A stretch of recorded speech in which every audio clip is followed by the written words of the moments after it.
Major conclusions after 51 years of study, only 42 years of shooting my mouth out. First, the evidence is overwhelming that planet Earth is being visited by intelligently controlled extraterrestrial spacecraft. That means some, underlined 33 times, some UFOs are alien spacecraft. Most are not. I don't care about them. Second, and I think this audience is old enough to understand the term, we're dealing with a cosmic Watergate, meaning some few people within major governments have known since at least July 1947, when at least 2 flying saucers were recovered, crashed, bodies in New Mexico, near Roswell, if you will. That doesn't mean everybody in the government knows what's going on. That's not how security works. The third conclusion is that there are no good arguments to be made against the first 2 conclusions. There are noisy negativists out there who do charismatic hand-waving to try to say it's all baloney. None of their arguments stand up under careful scrutiny. Normally, they're not exposed to careful scrutiny. That's my role, I guess. And 4, because I'm obviously a shy, retiring kind of guy, we're dealing with the biggest story of the millennium. Visits to planet Earth by alien spacecraft, successful cover-up of the best data, bodies and wreckage, for 62 years. And I use the term millennium intentionally, not 2 millennia, because then I get into arguments about religion, and I don't want to get into arguments about religion. Okay, now, key word there was evidence. Some people object to the notion of having flying saucers and science in the same sentence. It's all baloney, they say. There's no science there. There is science there. Science is a method of problem solving. How do you find out what the truth is? You hypothesize, you gather evidence, you evaluate the evidence, you test your conclusions, you test them again. It isn't the art of proclamation. So I'll put my 4 objections, of the 4 problems that I have with the noisy negativists. Their 4 basic rules are totally incompatible with science. But the public doesn't know, I'm not going to tell them. Don't bother me with the facts. My mind's made up. If you can't attack the data, attack the people. It's a lot easier and nobody will know the difference anyway. And finally, do your research by proclamation. Investigation is too much trouble, and again, nobody will know the difference anyway. You can see a good example of that in the current issue of Skeptical Inquirer. Cover story, scientific evaluation of the UFO subject. Boy, will you find baloney there. I don't own a baloney company, incidentally. It's a convenient word to use. Well, okay, I want to do a number of different things. One is to review the large-scale scientific studies. It's sort of following the pattern of my book, but the problem is I find that the noisy negativists never talk about those studies. So those of you who have a serious interest should at least be made aware of them so that you can deal with the objections raised by those bad guys out there. Okay. I don't have to say next slide anymore. I can do it myself. There's the cover of the book. Came out last year. It's in its 3rd printing. I'm almost out of them here. My other books will be available at my table in the vendor's hall. But you can get them by mail. There's an order blank there. You can get them from Amazon, Barnes & Noble, all those places. Turn off your cell phones. Okay. Here's the biggest study ever done. It was done for the United States Air Force, not for a UFO group. The work was done by Battelle Memorial Institute in Columbus, Ohio. It was completed way back in 1955. It wasn't distributed. A press release was distributed, as you might expect. And you'll see how accurate the press release was in just a minute. The beginning part of it dealt with, soon we will be building things that look like these so-called saucers. Don't worry about it, they're ours. There's really nothing to this. Now, you'll see that that's more baloney. Here's what the Secretary of the Air Force said in the press release. Got wide coverage across the country, 25 October 1955. On the basis of this study, we believe that no objects such as those properly described as flying saucers have overflown the United States. I feel certain that even the unknown 3% could have been explained as conventional phenomena or illusions if more complete observational data had been obtained. Well, that pretty much takes care of it, doesn't it? There's nothing to this. We looked and we didn't find, except for when there wasn't enough data. Now, it's interesting that the press release didn't give the title of the report. Surely some reporter would have said, what do you mean Special Report 14? What happened to 1 through 13? The truth was they were still classified, incidentally. They didn't say where the work was done, Battelle Memorial Institute, so nobody could call them. They didn't give the authors of the report. It was sort of selective in their choice of data, and boy, is that the understatement. Remember, unknown 3%. Here's the data from the report. There's a word psychological on there. In other words, it was really psychological problems, basically. 1.5% of the cut reports were from crazy people, if you want to simplify things. That's 1.5%, not 15, not 80. It's the last category down there that we're interested in. What did the Secretary of the Air Force say? Even the unknown 3%. Gee, his math wasn't very good, was it? You notice it's 21.5%. I mean, if he said 3 and it was really 3.5, I'd forgive him that. But from 3 to 21.5 does not compute. It's the Secretary of the Air Force, mind you. You won't mind if I say he lied? On my website, www.stantonfriedman, I have a whole long article about government UFO lies, and boy, are they lots of them. Now, notice the next to the last category up there, insufficient information. They define all these terms, and it's perfectly clear if there wasn't enough evidence available about a sighting, it could not be listed as an unknown.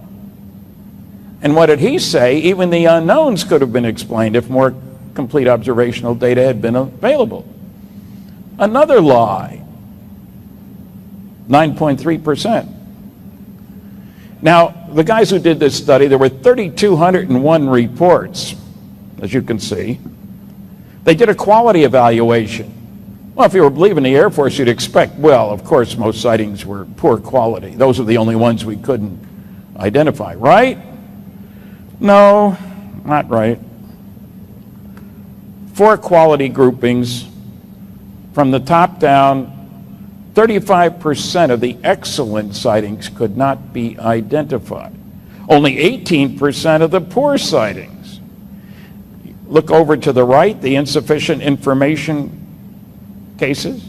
Not surprising, the better the quality, the less likely to be listed as insufficient information. The better the quality, the more likely to be listed as unknown. How many times have you heard debunkers say that they're only poor quality cases, or there isn't enough data, or whatever? Now, the guys who did this study asked another question, one that's probably occurred to most of you. They said, is there really any difference between the unknowns and the knowns? Maybe we missed the boat in this screening process. So they looked at 6 different observable characteristics: apparent size, color, shape, speed, that sort of thing. They did a chi-square analysis. Don't worry if you don't know what that means. What they found, you'll understand. The probability that the unknowns were just misknowns was less than 1%. Less than 1%. The unknowns are not simply misknowns. They don't match in any of the 6 categories which were checked. And a very important one, maneuverability, wasn't even included. So it's an extraordinarily important study done for the Air Force, never publicly distributed, it wasn't classified, and lied about persistently, and not mentioned in the anti-UFO literature. 13 anti-UFO books, not one mentions Blue Book Special Report 14, although I can guarantee you that all of the authors, some did more than one, knew about it. What the public doesn't know, I'm not going to tell them.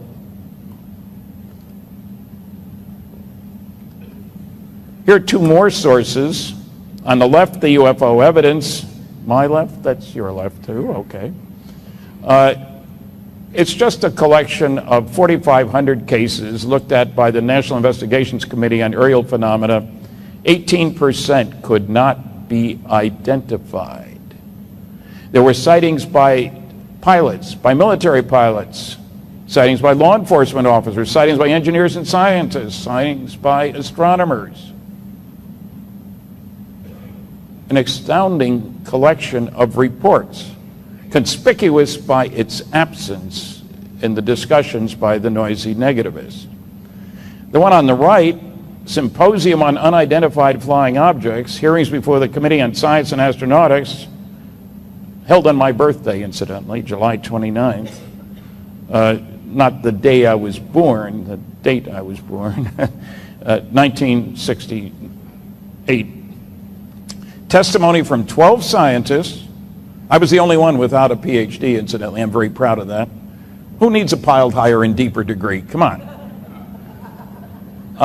Covering a broad spectrum of professional backgrounds, astronomer, astrophysicist, psychologist, civil engineer, nuclear physicist, quite a wide variety.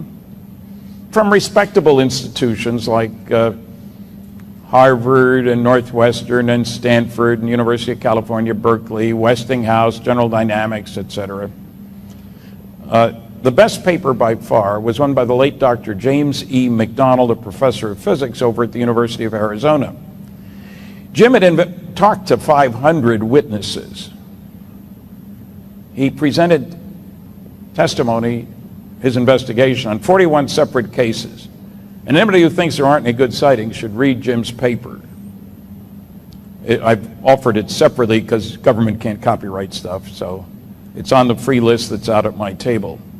But he had multiple witness cases, sightings over big cities, multiple witness radar visual cases, sightings, every category you can think of, including by astronomers, incidentally, and by pilots. And there are still people saying that astronomers never see UFOs. Phil Plait, who publishes he's got a website, Bad Astronomy. And boy, he typifies it with his comments about UFOs. If they were really coming here, astronomers would see lots of them. They do, but he says they don't see any. Nobody would tell him, I'm sure, because fear of ridicule is a big problem. And once Phil goes after you, you may have a problem. But excellent source of data. Published by the United States government, mind you. I'd ask how many had read these things, but I can't see enough to get an answer. There's the University of Colorado study. You've all heard about it. Surprising as it may seem to you, it turns out that 30% of the 117 cases studied in detail could not be identified, according to a special UFO subcommittee of the American Institute of Aeronautics and Astronautics, the AIAA. And in case you're wondering, was that a bunch of UFO buffs? I volunteered to be on the committee. They wouldn't have me. I'd expressed an opinion. After 11 years of study, you'd think I would have, but so it was not done by UFO buffs. I love the words that are always tossed in, you know. 30% could not be identified. You wouldn't know that from the press release that was sent out, though, or from the press coverage. Long Beach, California paper said, now the UFO nuts can join that other crazy group, the Flat Earth Society, and let the rest of us do something useful.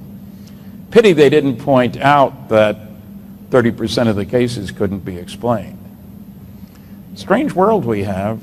Somebody should do a PhD thesis on the world of misinformation about flying saucers. It would take them a long time to complete it because there's so much of it out there. Dr. J. Allen Hynek was the Air Force scientific consultant on UFOs for almost 21 years. After he was finished consulting when they closed Project Blue Book in 1969, he wrote a book, The UFO Experience, got data on more than 70 cases that couldn't be explained. It's funny, the astronomers that speak out against UFOs never refer to Allen's book.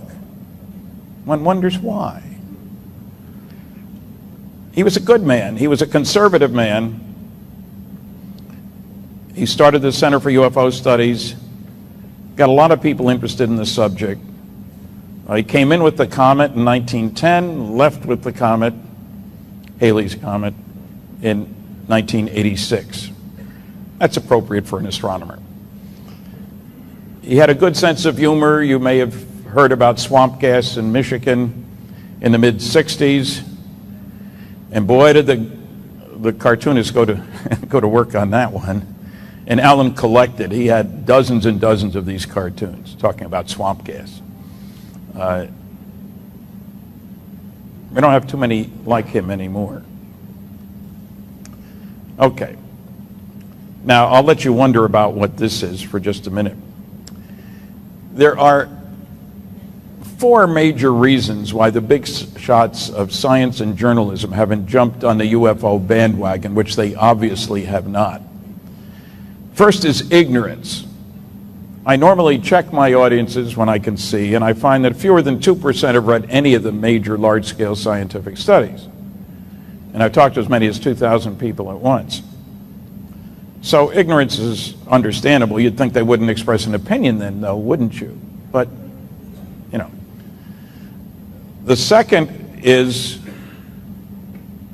fear of ridicule. Nobody wants to be laughed at. We don't want any connection. I've had professors say, well, don't tell anybody I'm interested in this subject, you know. And it's the students who come to my lectures, not the professors. I did have one, in the question and answer period he stood up first. I've never heard so much nonsense in one night in my life, he said. Great way to start the question and answer period.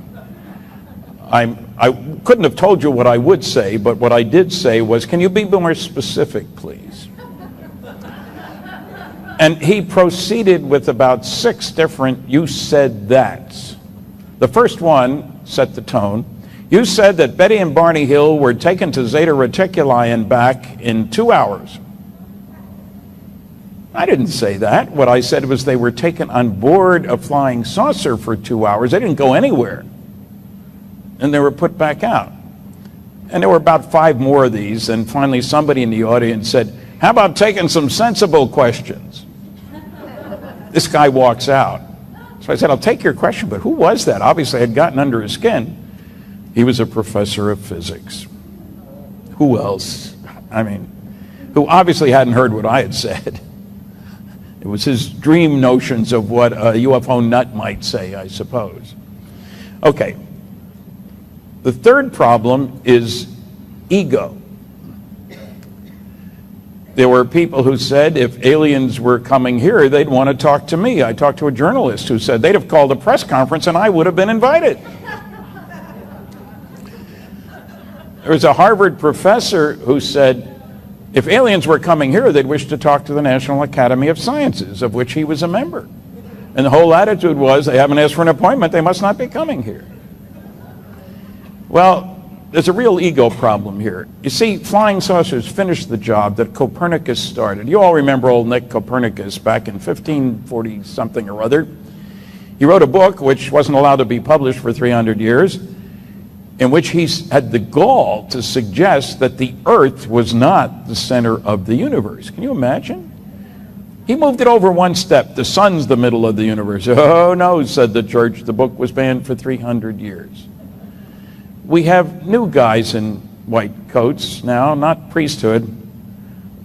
They're scientists who insist that if aliens were coming here, they'd want to talk to them or share their views. That's a pretty big stretch. What are they gonna learn from us? How to make a mess out of a planet? We're experts at that. I wonder how many of you recall that in World War II we only killed 50 million of our own kind. We destroyed 1,700 cities. That's not a very good recommendation for what an advanced civilization we have, is it? Okay, the fourth problem, right up my alley finally. You can't get here from there. It's too far. It would take too long. It would take too much energy. And the astronomers say there's probably life all over the place out there, but you can't get here from there. Give us a few bucks and we'll build a radio telescope and listen for signals. Because undoubtedly they're trying to attract our attention. And undoubtedly we are so smart that we can figure out the system they're using for the communication. And so let's carry the ball. Let us carry the ball. These are the SETI cultists, as I call them. I'll be talking about them as we go along. You know, SETI, S-E-T-I, Search for Extraterrestrial Intelligence? Nah. Silly effort to investigate, that's what it means. But how about this notion of you can't get here from there? Oh, you can find loads of statements by people who don't know anything about travel out there, proving that it's impossible. I'm working on a new book. It's Impossible, Isn't It? In which I cover a lot of subjects in which prominent, smart people have said stupid things about impossibility. One of them is you can't get here from there. As a matter of fact, the head of the Hayden Planetarium in New York on the Peter Jennings mockumentary of 4 years ago now, said our fastest craft, the Voyager spacecraft, that takes 70,000 years to get to the nearest star, and scientists like to be around when their experiments are finished, so nonsense, in other words. He didn't bother to mention that, oh, it doesn't have a propulsion system on it and it's coasting. You know, you throw a bottle in the ocean, that tells you how long it takes to cross the ocean. Fly a kite, and that tells you how long it takes to get around. Well, can you get here from there? Well, where's there? I'll be talking about the Betty and Barney Hill case and the fact that the base stars there are 2 stars, not in another galaxy. Andromeda's 2 million light years away. It's kind of a ways. Not across our own galaxy, maybe 100,000 light years across. Down the street, 39 light years away. That's an easier chore. It's easier to get here if you live in Las Vegas than if you live in Sydney, Australia. So we got to focus. Okay, how are you going to do it? We have had a program for the use of nuclear energy for propulsion for more than 50 years. Here's an early example, about 1955. What you see here is a monstrous apparatus with 2 jet engines at the bottom. There's a nuclear reactor buried inside the middle of this thing. And we actually operated the jet engines on nuclear power, part of the aircraft nuclear propulsion program at General Electric. I had somebody write an article on Wikipedia saying Friedman only worked on paper studies. Well, I worked on this program. In 1958, we spent $100 million. That was a lot of money in 1958. I mean, maybe it isn't now, but you know, banks lose that much every day. But it was a lot of money then. 3,500 people full-time, 1,100 of them engineers and scientists. Oh, the program was canceled like everything else I worked on, but we were working on it. And a much more sophisticated version is this one. 2 jet engines, reactor in the middle. It never did fly. If we wanted to spend the money, we could have flown it. It was neat. It was exciting. The program was canceled. Same thing happened to this. This is a nuclear-powered ramjet. What would it be used for? I mean, that would be used for bombers, to drop bombs, any place in the world. Unlimited range for a nuclear-powered airplane. You replace the crew, but you don't replace the fuel. You can fly thousands of hours without refueling. This is a nuclear ramjet. Its job would be to drop nuclear weapons any place in the world. You'd carry it aloft, drop it off, light it up, and there it goes. Bomb, bomb, bomb. The program was canceled. Here are several different versions of nuclear rocket engines. LASL is Los Alamos Scientific Laboratory. The comparative size, you see the guy in the middle there. You'll notice they list the amount of power. Now you say, come on, Stan, those are just sketches, artist concepts. Well, we built them. It's a little closer.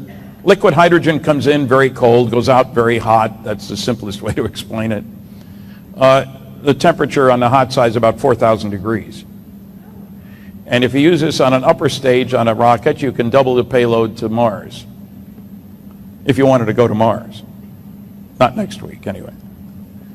Here's one that worked. I worked on this one. This is for Westinghouse Astronuclear Lab. There's a reactor in the middle there. Power level of this thing, which is about this big, was 1,100 megawatts. What does that mean? Well, power level of Grand Coulee Dam is 2,000 megawatts. Half the power of Grand Coulee Dam, it was this big.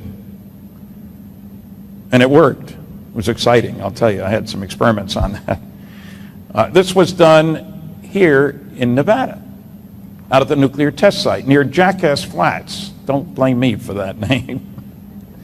This was only 1,100 megawatts. This one was 4,400 megawatts. This big, twice the power of Grand Coulee Dam. This was tested before 1970. Most people have never heard of it. The program was canceled because we don't have a use for it. We haven't decided to go anywhere. We're thinking about the possibility of perhaps considering reviewing the possibility of going to Mars or setting up a base on the moon. That's not leadership, in my opinion. There's one in operation. Area 51 is just the other side. And you don't want to be close to these things when they're running. A lot of radiation coming out. Now, don't let the equation scare you. These are all nuclear fission systems. I'm much more excited about nuclear fusion. And if you're wondering why you should care about nuclear fusion, you better care, because that's what's going on in the sun. It's the most important source of energy in all of our lives, nuclear fusion. And in the early 1960s, I worked at Aerojet General Nucleonics, and we looked at fusion reactions for deep space propulsion. Now, what's the big deal about fission and fusion? E equals mc squared. C is a very big number, the speed of light. So the energy that you can get from a little mass, if you're clever and know how to use it, is enormous. The top row here, that's helium-3, an isotope of helium, and D stands for deuterium, an isotope of hydrogen. If you can get them to react, and they don't like each other because they're both positively charged, so they stay away from each other. But if you can get them to react, maybe blow off a fission bomb, that gets everything moving very fast, and you can get them to react. Well, if you're smart, you get 18.3 million electron volts, which doesn't mean anything to anybody except your normal chemical reactions, you know, gasoline burning in your car and whatever. That's a few electron volts, less than 20 electron volts. Here you can get almost 20 million electron volts of energy. 10 million times as much energy per particle as you can get in a dumb old chemical rocket. 10 million times. Equally exciting is the fact that every advanced civilization is going to know about nuclear fusion because they're going to figure out how their star produces its energy. We managed that. In 1938, we figured out, oh, that's not burning gas up there. That's nuclear fusion. Now, we proceeded to do something useful with it. In 1952, we exploded the world's first H-bomb. That's a fusion bomb. It only produced as much energy as exploding 10 million tons of TNT. 10 million tons of TNT. The fireball was 3 miles wide. This was out in the Pacific. We took away half an island. Can you imagine what the aliens must have thought about that? What are these idiots up to here? So, we know about fusion. Are there other techniques? Of course there will be, but these are things we know about here and now. If you want to spend the money, that's a different question. So the notion that you can't get here from there is baloney. Now you notice I'm not talking about going to intergalactic, to other galaxies. I'm talking about going down the street, around the corner, in the neighborhood. I didn't drive here from Fredericton, New Brunswick. I didn't have time to do that. I caught a couple of airplanes. So if you go in a local neighborhood, it's different from going a long distance away, and I don't worry about that. Okay, here's the question, isn't it? Never mind the saucer. Did you see the guys who were driving? Does a nuclear physicist believe in little green men? Well, they are small. They're not green. Yeah, I believe aliens have walked around on the planet Earth. Oh, not once or twice. The Mutual UFO Network Humanoid Study Group has thousands of reports of aliens. There's a guy in Missouri, Ted Phillips, who's collected more than 4,000 physical trace cases from 90 countries where the saucer is seen on or near the ground, and after it leaves, one finds physical changes. 1/6 of those cases involve reports of beings, little guys, call them what you want. The top researchers have collectively looked at about 1,000 abduction cases involving aliens, the guys who were driving. I don't know who gave them a license, you understand, but here's a typical physical trace. This is in Delphos, Kansas, that ring there. I hope it shows up. Yes, it does, as a matter of fact. It's a long story. Suffice to say, a young man saw the thing sitting on the ground there, Ronnie Johnson. It took off. He dashed into the house, told his parents he'd just seen a flying saucer. They laughed. He got angry. You don't need to believe me. You go out and see it. It was moving slowly. They went out and they did see it. They go back here. Mother puts her hand down on this glowing ring of soil. Her fingers go numb. That's a little scary. They called the sheriff's office the next day. He came out and checked for radioactivity, didn't find any. She couldn't take pulses at the nursing home where she worked part-time for quite some time. Ted Phillips, this guy I was just mentioning, heard about the case. There's an article in the local paper, Delphos Republican.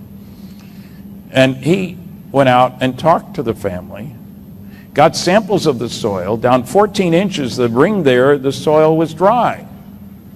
Control samples from nearby, perfectly normal dirt. I think I have, yeah.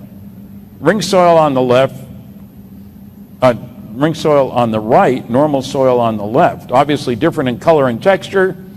Had good lab tests done. The ring soil has a much higher level of soluble minerals.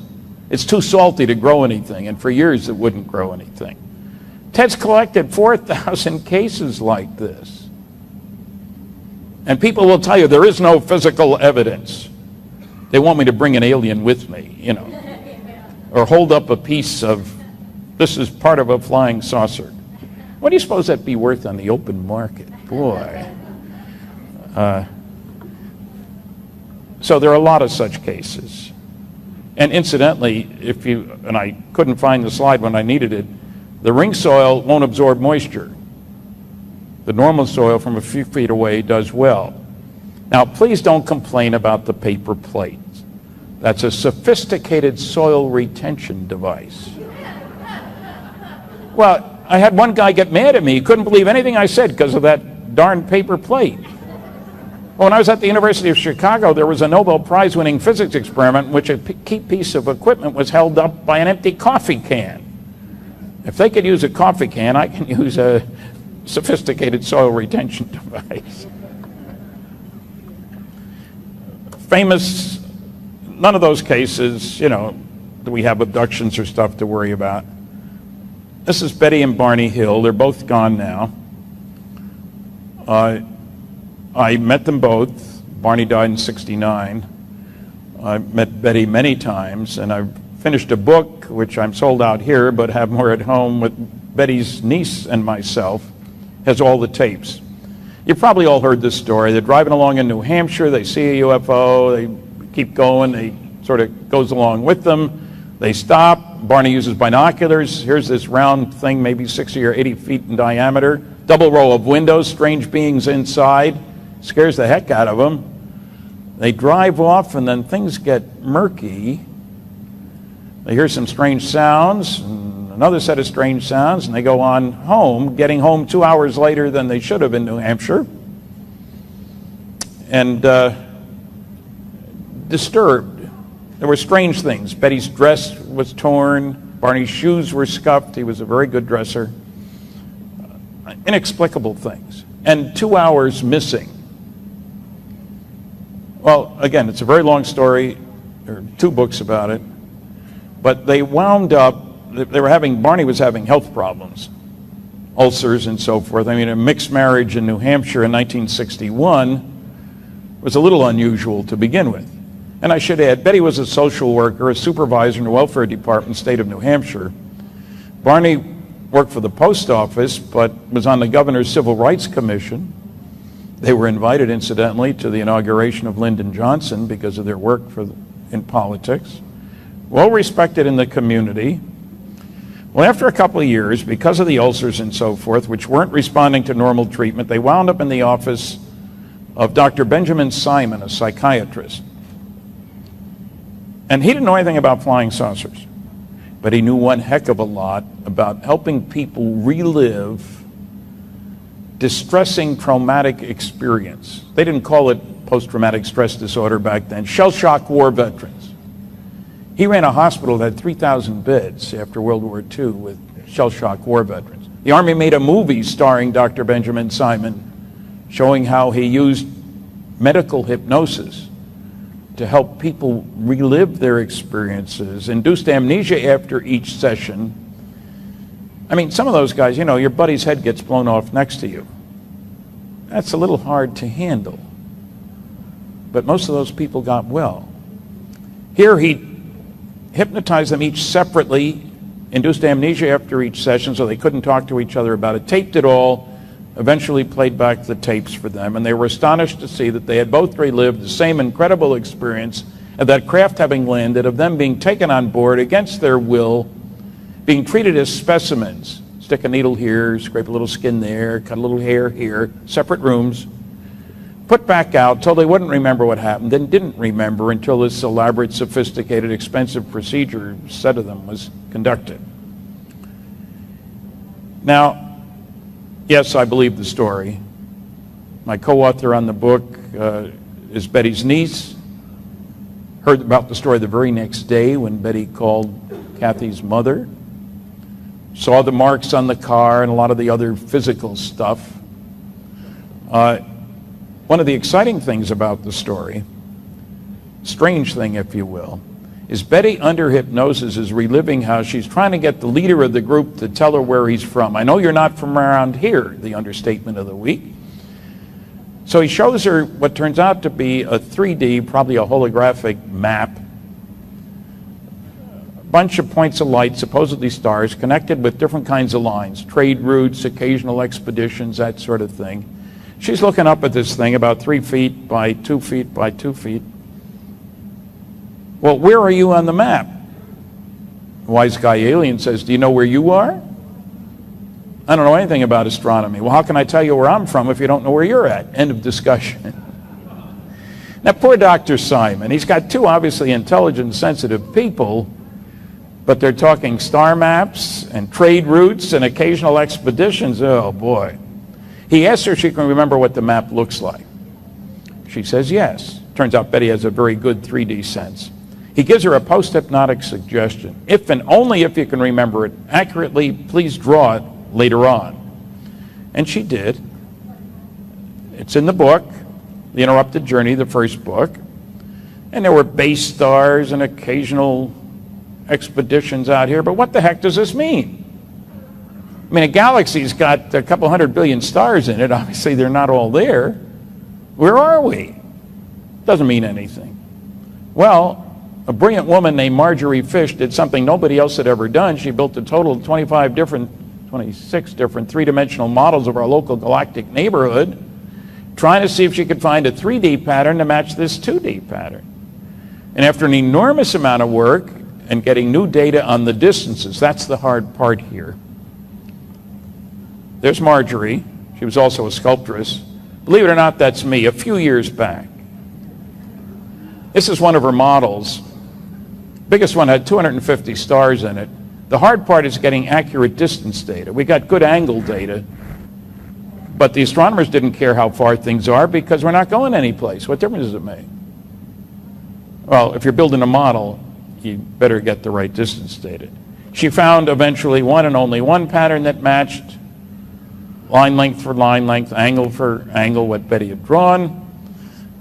Several special features here now. All the pattern stars, the ones connected with lines, are the right kind for planets and life. That's only true of about 5% of the stars in the neighborhood. There's that word again, neighborhood. I'm talking about within 55 light years, there's about 2,000 stars. Don't tell me about other galaxies and so forth.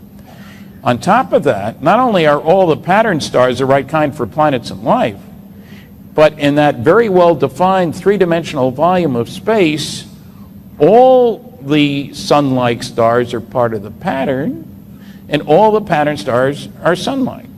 The chance of that being a coincidence, about 1 in 10,000. Some say 1 in a million, but as you know, I'm a very conservative person, so only 1 in 10,000. Very exciting piece of work. I was the first to publish about it, and then I convinced Astronomy Magazine to publish an article about it. Got more response than anything they'd ever published before or since. Some of it nasty, noisy, negativist, I'll tell you that. One of the amazing things was that everybody who attacked her work misrepresented what she had done, which seems very strange. That includes my University of Chicago classmate for 3 years, Carl Sagan. Really remarkable. Don't bother me with the facts, my mind's made up. And he did it on the Cosmos program too, which has been seen by literally hundreds of millions of people. This is an old one. We have better distance data now, but you see where it says sun up in the middle on the right-hand side? Maybe I should use the pointer, what the heck. I think that says sun, doesn't it? Hard to read from here, but if I do it on here, does it show? No, that would be neat, wouldn't it? Those distances, 19 LY, those are light years. They're a little off. We have much better data now. So Zeta 1 and Zeta 2 reticuli, the base stars. Anything special about them? You never heard of them, I'm sure. Well, as it happens, there is. They're the closest to each other pair of sun-like stars in our entire local neighborhood. The actual number now is 39.3 light years away from us, just down the street. But from each other, they're only 1/8 of a light year apart. Now, we're out in the boondocks, next star 4.3 light years. These guys are 35 times closer to each other than we are to the next star over. They got next door neighbors. Oh, not only can you see planets around the other star from each star, and the other star is visible all day long, but those two stars just happen to be a cool billion years older than the sun. Billion. That has a couple of implications. One, you'd expect there'd be an earlier push for interstellar between the stars travel when you've got a next door neighbor than when you're out in the boonies like us. Secondly, you've got 1 billion years to develop a little better technology than we have. Look what we've done in the last 100 years. What would a civilization be like if it was 1,000 years ahead of us, or 1,000,000, or a cool billion? Anybody here think they know what the technology would be like? I know I don't. Very exciting piece of work, gives a target. This was published by Astronomy Magazine they published an initial article by Terence Dickinson, who was the editor at the time, and then they got 11 letters that they republished after that. Got more response than any article they'd ever published, before or since. They put out this 32-page full-color booklet, sold 10,000 copies very quickly, which is unheard of. And then Carl Sagan's lawyer, you'll see his name is down the bottom there, threatened to sue them because his name was there, and it was there only because he's the author of a couple of pieces in here. And they made me an offer I couldn't refuse, and I wound up with 18,000 copies in my garage in California. I am totally out. I'm sorry, I cannot sell you a copy of the booklet. 32 pages long. It's beautiful, covers both sides, makes a strong case for the reality of this instance. Here's what the aliens look like. That was Marjorie's doing. Betty had, I call him Ichabod. She had another name for him, but your typical little gray guy. What can I say? There's the book. Use the order blank, or go to Amazon.com, or go to my website, www.stantonfriedman.com. And I mention it only because you can buy the book in a lot of places, but you won't get a signature. So, get it from me, you get a signature. That came out in 2007. And Kathleen Marden, whose name is down the bottom, is Betty's niece. This is an inside story. I play the heavy, I deal with the attacks and the star map and stuff like that. Now, of course, you know, Friedman's going to talk about Roswell, because I'm the original civilian investigator of the Roswell incident. And of course, you normally see just the Roswell Daily Record. Not exactly one of the great newspapers of the time. This is July 8th, 1947. Wide coverage in evening papers from Chicago West. I don't mean the All-Star game. And it's just a little article, 3 short paragraphs. Army finds air saucer on ranch in New Mexico. Oh, the Chicago Daily News, not a trivial paper.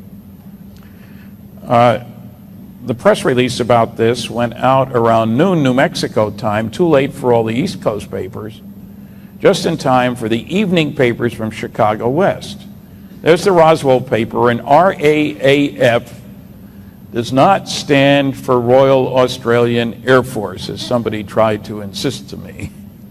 Sorry, it's Roswell Army Airfield, which later name became Walker Field and so forth. There's what it looks like in New Mexico. Roswell in the lower right-hand corner. That yellow area is White Sands Missile Range. The place where the first atomic bomb was let off is there, Albuquerque, and there were 2 crashes. One over there, one over here.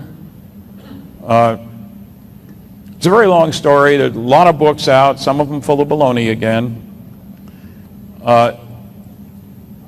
When I say I'm the original civilian investigator, I was not there in 1947. I may be old, but I'm not that old.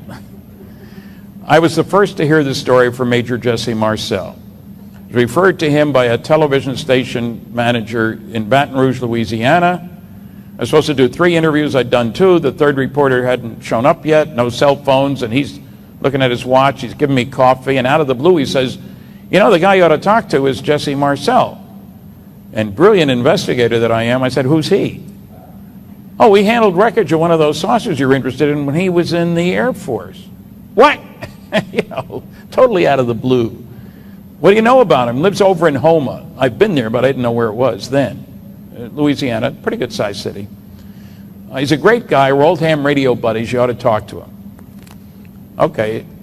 The reporter shows up, had a great response that night. I figured, what the heck? Let's keep at it.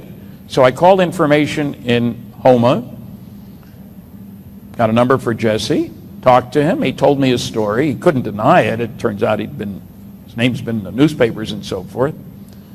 He was the intelligence officer at Roswell Army Airfield. And a rancher had come into the sheriff's office. Sheriff called the base. He had this strange wreckage. And Jesse took a look at it, talked to his boss, Colonel Blanchard, who told him to take a counterintelligence corps guy out with you, follow the rancher. You couldn't tell anybody where this place was. It was out in the middle of nowhere. And they didn't have GPS back then, as you may recall.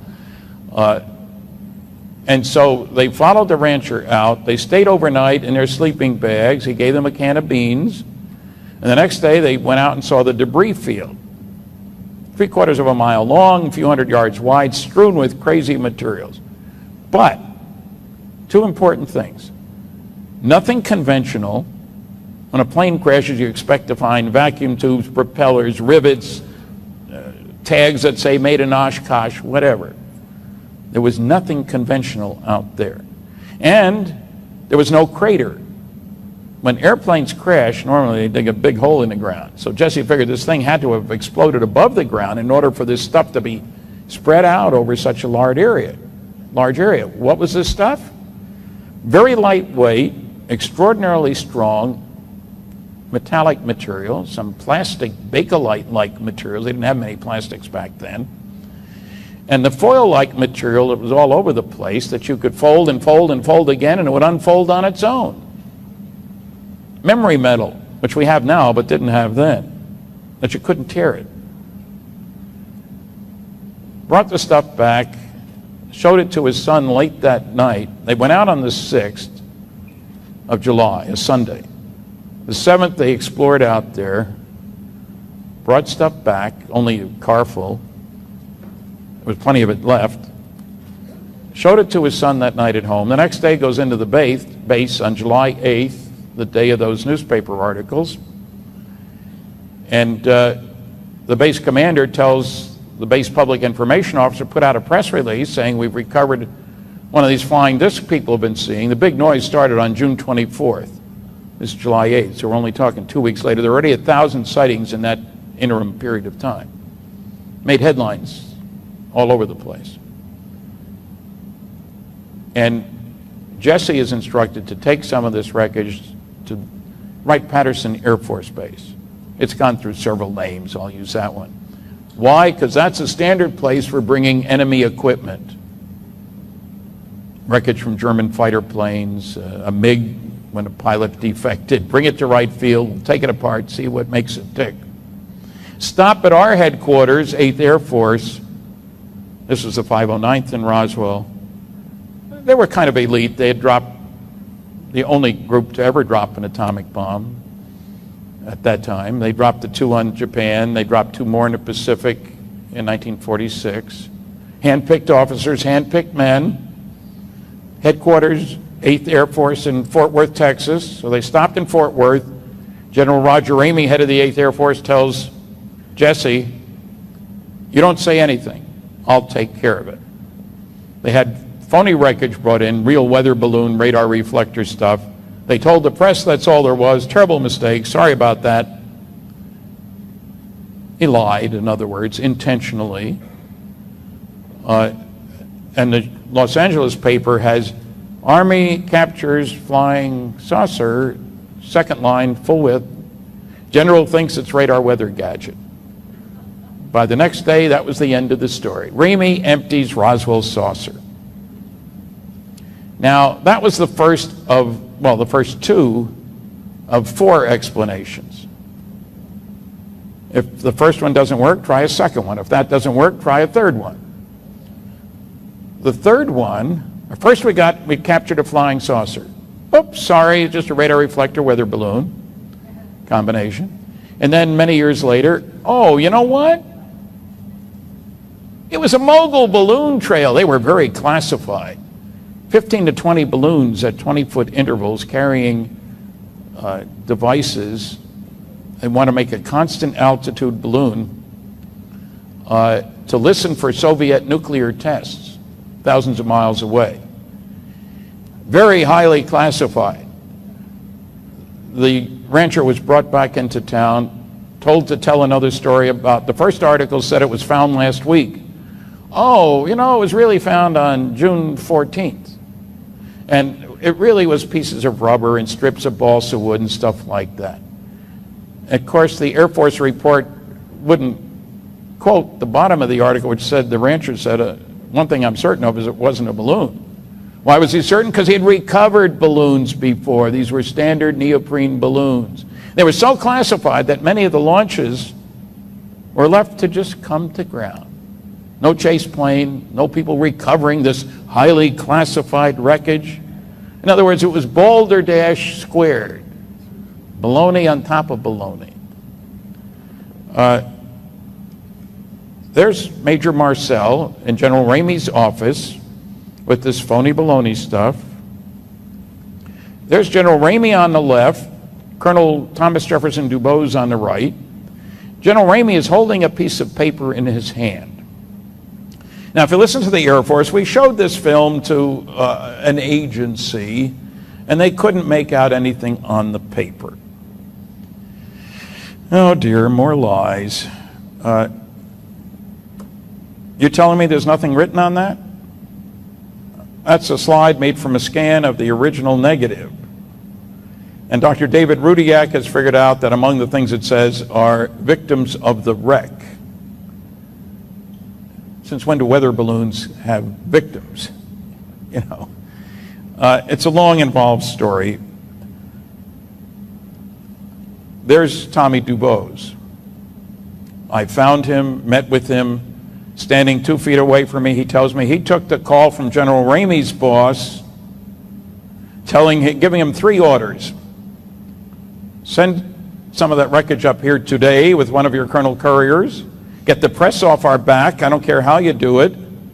And I don't want you ever to talk about it again, not even with your buddy Roger Ramey. That's an order, Colonel. Do I need to put it in writing? No, sir. These were both West Pointers. When it took